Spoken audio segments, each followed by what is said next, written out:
Happy Rosh Hashanah, tweets Zarif. Christine Pelosi, thanks. The new year would be even sweeter if you would end Iran's Holocaust denial, sir. Finally, Zarif again. Iran never denied it. The man who did is now gone. Happy New Year. Then came the news this weekend that Obama has already been in contact with Rouhani about nuclear talks. I sent him a letter after his election indicating the U.S.'s interest in resolving this nuclear issue in a way that would allow Iran to rejoin the international community, but it's going to have to show the international community that it's not trying to weaponize nuclear power. Which brings us to today's blockbuster interview in which NBC's Ann Curry sat down face-to-face with Rouhani himself, who told her that Iran will never develop nuclear weapons. Can you say now categorically then that Iran will not build a nuclear weapon under any circumstances whatsoever? We have clearly said that we are not seeking nuclear weapons, and we are not going to do so. This is quite obvious. We have repeatedly said that under no circumstances we are seeking any forms of mass destruction weapons. A nuclear weapon is not an excuse or an exception. So the answer is no. Yes, it is quite obvious. I want to make sure I understand, so that the American public, so the world understands. If you can say categorically that Iran will not seek a nuclear weapon under any circumstances whatsoever, is the answer to that yes or is it no, sir? But the answer is that this country is never seeking a nuclear weapon. The Supreme Leader made a very strong statement just recently on diplomatic flexibility. He said, I believe in what's already been called heroic flexibility. Even a wrestler can show flexibility. What does that mean to you, Mr. President? And what does it allow you in your negotiations on the nuclear issue? Well, the government is going to enter into the nuclear issue powerfully, has thorough authority and complete authority. Therefore, I have handed over the negotiation to the Ministry of Foreign Affairs. Joining me now from Tehran, Iran, is NBC News international correspondent Ann Curry, NBC News contributor Houman Maj, who worked with Ann on that interview. And Ann, congratulations on the interview. It's fantastic, fantastic, riveting interview. Everyone should watch it. My question to you first is, why do you think Rouhani sat down with you? I think Rouhani wanted to send a clear message ahead of next week's appearance, his first appearance at the United Nations, where he's going to be giving a speech on the 24th of September, on the same day as President Obama. And I think he's trying to send, as you said earlier, a very strong message that under his administration there is a new Iran, and is an Iran that wants to make a deal. He did not rule out, Chris, the possibility, although there is no meeting set, of a meeting with him and President Obama. He clearly is extending his hand to the West, and he wants to make the message very clear to the West, and specifically to the White House, that if there is a chance to make a nuclear deal, that chance is now. How much of this is your sense that this turn is because of changes in the domestic political situation, and how much of it is pressure that is being applied because the sanctions really are having a pretty crippling effect on the Iranian people? The sanctions are having a crippling effect. The inflation rate is at about 40%. The unemployment rate for young people is about 30%. This is pretty stunning, a stunning impact on the economy.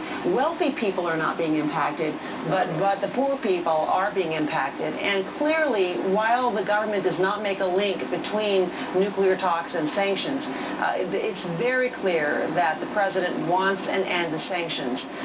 So I think that's a big part of this. But I think also because it is the beginning of his presidency, and because he's setting himself as being a new kind of administrator, a new kind of president, he wants, in fact, he's even used the words, Chris, that he was going to set his policy, make clear what he was going to do in the first 100 days, which is very interesting because it's the kind of thing that you would hear from an American administration. Absolutely. And hope and change you would hear from an American administration as well.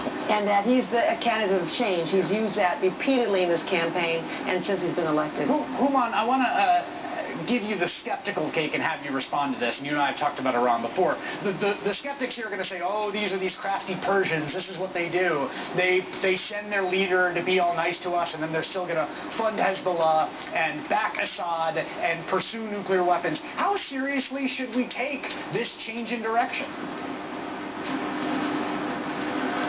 Well, in my opinion, one should take it very seriously because it's really the only hope we have. Are Persians crafty? Sure. They can be crafty. Spoken as a Persian? Yeah, speaking as a Persian, yes, we can be crafty. But in a good way sometimes, too. But no, I think we should take it seriously. I think it's genuine. I think the desire for change is genuine. I think the desire among the people of Iran is genuine. And I believe that Rouhani and his administration, the people he has chosen to be in his administration, are also genuinely want change. Now, you can be a skeptic. And as President Obama himself said, he would like to test this newfound willingness to negotiate the nuclear deal. There's nothing wrong with testing that. I don't know what a skeptic would suggest to do otherwise. What else are we going to do other than to at least test it? Rouhani himself has said the time, as he said to Ann tonight, he said the time is very limited in terms of how much time they believe there is to make a deal. And that's probably because of the political risk he's taking. There is a very strong hardline element here in Iran, and they're not liking what they're hearing from President No, there are hardliners. Exactly. There are hardliners on both sides, and neither side perhaps would like to see a deal. And because of that, I think that the time is limited. I think he's right that the time is limited. I don't think he has the latitude beyond a certain number of months, perhaps, to make it. But the interesting point was that the Supreme Leader has recently said, as you allowed in the interview to run, Chris, this idea that there is something called heroic flexibility. I mean, this is pretty remarkable to hear from the Supreme Leader, this sense that he is going to be flexible, and it's remarkable to hear from the President that he has essentially the backing of the Supreme Leader. And of course, as you well know, the Supreme Leader is in charge of the nuclear program here in Iran. Ultimately in charge, but it appears that both the Supreme Leader and Dr. Rouhani are completely in sync right now, and it's really the first time in many, many years where the President and the Supreme Leader, in fact the entire leadership, seem to be in sync. A good example or evidence of that is that both Dr. Rouhani and the Supreme Leader just a couple of days ago gave speeches to the Revolutionary Guards, who a lot of people say, well, there's the Revolutionary Guards, they're all powerful. And both speeches were almost identical. And the fact that both of them spoke about things that in the past have not been spoken about, such as the political role that the Revolutionary Guards take. Well, this is an amazing development in advance of the UN General Assembly. NBC News international correspondent Ann Curry and NBC News contributor Human Maj, thank you so much for getting up in the wee hours of the morning to be with us. Really appreciate it. You're welcome. We never went to sleep. We'll be right back. This show is a review of the reviews, as it were. Been watching politics for 10 years. This is my manifestation of trying to make real the idea of blogosphere.com back in 2004. Yeah, that was me. Didn't do anything with it. Went and joined the law firm. All right, and you may notice that a lot of the reviews, well, it seems to be quite oriented towards MSNBC. Well, there's a reason for that. Why do we get to keep alive the Keith Olbermann tradition of paperwork in your camera face?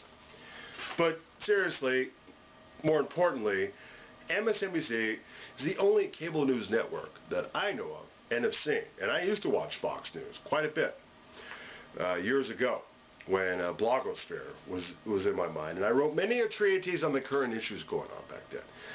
But they are the only network, MSNBC, again, whom has, or that has, Republicans on point. Scarborough country until the Imus debacle. Now he's on in the morning, and that's like, 3 to 6 in the morning here, Pacific time. So I don't get to see him as much. But you got S.A. per se, per se, on the cycle, and they have plenty of Republican guests on it. They even used to have Laura Ingraham and Ann Coulter on there. This is MSNBC. That's why we cover them. All right, so they're on every day. They have such great material. My intent is to try to bring these things to you, in case you missed them, for posterity's sake. And so you may be asking, well, the Tai Chi, well, you're not demonstrating martial arts. No, the Tai Chi martial art came long after the Tai Chi, the symbol of yin and yang. The origin of yin and yang is right here, the Tao Te Ching by Lao Tzu. I wholeheartedly recommend it as reading for anybody of any faith, because it's the only book that's given me peace. And it's not so much a religious or organized religion kind of a book. It's more of a spiritual, philosophical guideline as to how to get along with everyone and everything in the universe. All right, so I've set it up. So at the end of each show, I'm going to try to read a bit of wisdom from the Tao Te Ching, and also quote something from myself that represents the right of center, since she can't talk, because a lot of times MSNBC does represent the left of center, or just the slightly left of center viewpoint. The only Republican talking points you might get is vis-a-vis the guests. So I'm going to prove that I'm a little bit right of center and present things to you such as it may come up.